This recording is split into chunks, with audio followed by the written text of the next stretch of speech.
Pretty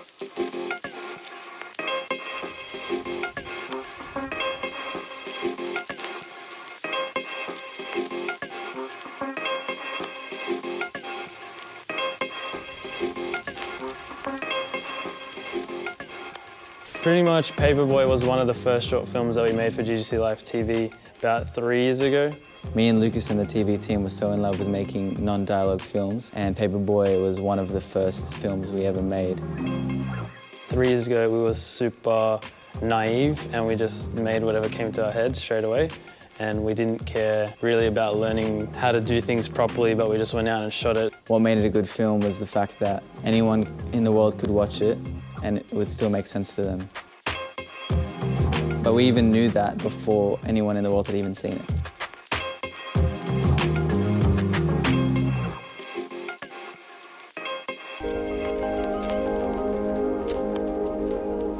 Whenever our family comes over from overseas or whatever, we have a little show and tell time and we show them our latest films. And we got to Paperboy and we're like, what the heck, it has 100,000 views. And we thought that was like insane because it came out of nowhere.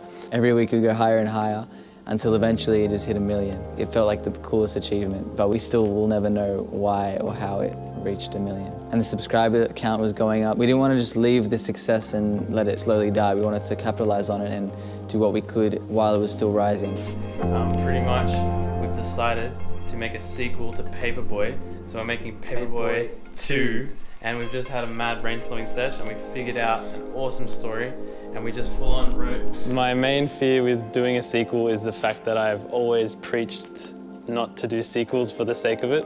But Lucas kind of convinced me that it wasn't just for no reason. We can actually make another good story. We're only making it because we know that the story is going to be the same quality, if not better. To be honest, I wasn't scared if Paperboy 2 was going to be better, or if, like, I knew it was going to be better because every time we make a short film, it's always way better.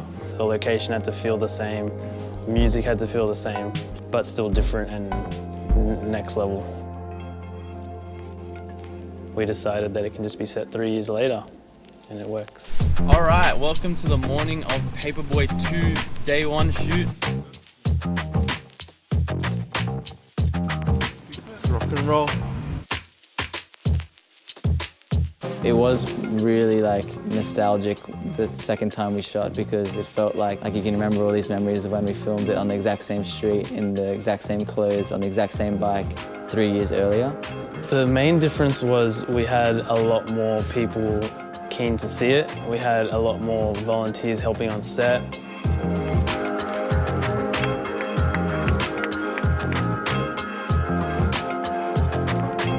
We learned how to, all the logistics, working with more people, working to collaborate with cinematographer like Ethan, camera assistants and first assistant directors, and just more people on set was a big learning experience. Smashed it. The people we chose to like come and help out, literally, they had the best character.